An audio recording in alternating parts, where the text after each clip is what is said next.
Thermodynamics की बात करेंगे आज के 5 मिनट केमिस्ट्री में। एक क्वेश्चन है थर्मोकेमिस्ट्री का जिसको हम सॉल्व करेंगे, इंटीजर आंसर टाइप क्वेश्चन है।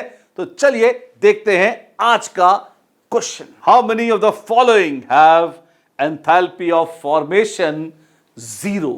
How many of the following have enthalpy of formation 0? Temperature is 25 degree Celsius and pressure wherever applicable is 1 atmosphere. यहां लिखा नहीं है but I am giving you as a part of question. 25 degree Celsius temperature, 1 atmosphere or 1 bar pressure and the conditions which are specified here. कितनों की enthalpy of formation 0 होगी? आपके सामने आपका क्वेश्चन है, देख लें। और इसके पहले कि आप इसे सॉल्व करें, फटाफट 2 पॉइंट्स रिकैप करा दूं। एंथैल्पी ऑफ फॉर्मेशन क्या होती थी? Enthalpy change when 1 mole of any substance. Enthalpy change जब 1 mole of any substance is formed from its constituent elements in their standard state. Element in the standard state से जब कोई चीज बनती है 1 मोल और जो खुद भी स्टैंडर्ड स्टेट में हो, तब जो एंथैल्पी चेंज होता है वो कहलाता है एंथैल्पी ऑफ फॉर्मेशन। अच्छा, और यहां तो खुद ही एलिमेंट है, जैसे हाइड्रोजन। तो element in the standard state क्या है? Element in the standard state भी है हाइड्रोजन। तो हाइड्रोजन जब बन रही हो element in the standard state से, अरे तो हाइड्रोजन से ही बन रही है हाइड्रोजन, क्यों? इसके बारे में पूछा है तो ये है, और इसको बनाना है element in the standard state से तो ये है। अच्छा, हमको हम ही से बना लो, जी हां।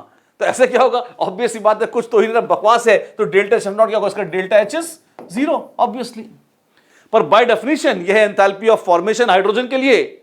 इस वजह से हम कह देते हैं enthalpy of formation of all elements in their standard state is 0। तो all elements in the standard state enthalpy of hydrogen formation 0 होती है। इस रिवीजन के साथ आइए फटाफट इसको अटेम्प्ट करिए और देखिए। ऑल्दो इतना रिवीजन काफी नहीं है, 1-2 छोटे-छोटे पॉइंट्स और भी हैं, पर वो क्वेश्चन पहले करिए, उसके बाद आ जाएंगे। आपके सामने से मैं हट गया हूं, फटाफट देखें, नोट करें, आंसर निकालें, रोके वीडियो को, सॉल्व करें और फिर आंसर निकालने के बाद ऑन करें। आंसर निकाल चुके होंगे अब तक आप, सही गलत जैसा भी। आइए फटाफट देखते हैं। एक तो हमने कर ही दिया था, element in the standard state की एंथैल्पी ऑफ फॉर्मेशन 0 होती है। तो क्या हाइड्रोजन की 0 होगी? हां होगी। सोडियम अमालगम 1 मोलर, ये क्या है? अमालगम होता है अगर मरकरी के साथ किसी मेटल को मिक्स कर दिया जाए, एलॉय बना दिया जाए। अगर प्योर सोडियम होता, एलिमेंट था, एंथैल्पी ऑफ फॉर्मेशन 0 होती। अगर प्योर मरकरी है, एलिमेंट है, एंथैल्पी ऑफ फॉर्मेशन 0 है। अगर उनका मिक्सचर है तो वो प्योर एलिमेंट नहीं है, इसकी enthalpy of formation of course कोई कारण नहीं है कि वो 0 हो। ट्रीटियम बहुत कंफ्यूजिंग, मैं आपको बताना चाहता हूं। ट्रीटियम रेडियो एक्टिव होती है, स्टेबल नहीं होती। ज्यादा स्टेबल कौन होती है? हाइड्रोजन है, ट्रीटियम। ऑब्वियसली ट्रीटियम ज्यादा स्टेबल है। तो इसकी एंथैल्पी ऑफ फॉर्मेशन कैसी होगी? ये 0 होगी। पॉजिटिव नेगेटिव क्या होगा? वेल, हाइड्रोजन से ट्रीटियम नहीं बना सकते, ट्रीटियम से ही बनेगी। तो इसके लिए भी element in the standard state यही है, ट्रीटियम। H2 से T2 नहीं बनेगी, D2 से T2 नहीं बनेगी, T2 से ही T2 बननी है। आइसोटोप कुछ भी हो, रेडियो एक्टिव भी क्यों ना हो, अगर element in the standard state है तो एंथैल्पी ऑफ फॉर्मेशन 0 ही मानी जाएगी उसकी। बच्चे अक्सर गड़बड़ कर देते हैं, बच्चे तो क्या, कई बार टीचर्स भी गड़बड़ कर देते हैं। ध्यान दीजिए, बहुत मोस्ट इंपॉर्टेंट पॉइंट है आज का, नोट कर लीजिए। H+ गैस क्यों? कोई कारण नहीं है, 0 element in the standard state नहीं है। हां, एक्वस सॉल्यूशन होता तो उसमें मैं आपको एक एक्स्ट्रा बताना चाहता हूं। इन एक्वस सॉल्यूशन, अगर एक्वस सॉल्यूशन है तो 1 मोलल H+ अगर है, तुतला रहे हो? नहीं, तुतला नहीं रहा हूं, मोलल शब्द है, मोलर लिख जाते हैं लोग, मैंने भी यहां मोलर लिखा है, पर एक्यूरेट परिभाषा है 1 मोलल। अगर H+ है आपके पास तो उसकी enthalpy of formation is arbitrarily assumed to be 0। Yes, तो यह आंसर है, हां है। फास्फोरस, कार्बन, सल्फर की बात हो रही है। मोस्ट स्टेबल कौन होता है? Rhombic sulphur. तो मोस्ट स्टेबल अगर एलोट्रोप रोम्बिक सल्फर है, एसिड, उसकी एंथैल्पी ऑफ फॉर्मेशन 0 है। जी हां। कार्बन के केस में fullerene, diamond, graphite, most stable कौन है?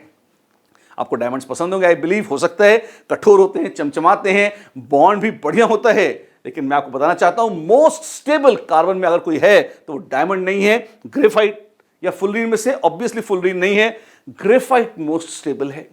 तो मोस्ट स्टेबल एलोट्रोप नहीं है ये, तो इसका मतलब एंथैल्पी ऑफ फॉर्मेशन का मतलब हुआ अगर ग्रेफाइट से हम बना रहे हैं डायमंड तो डेल्टा एच कितना होगा?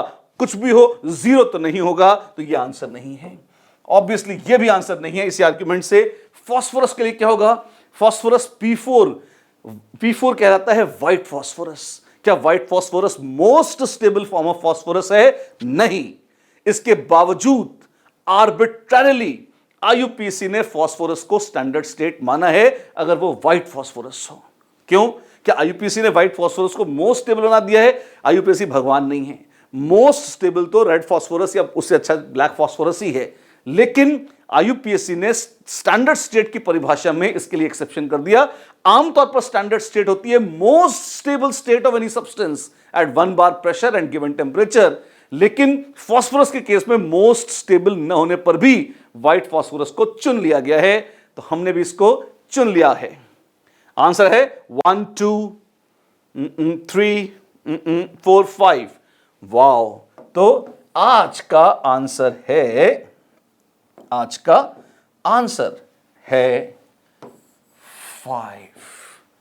5 मिनट केमिस्ट्री में आपका फिर से स्वागत है।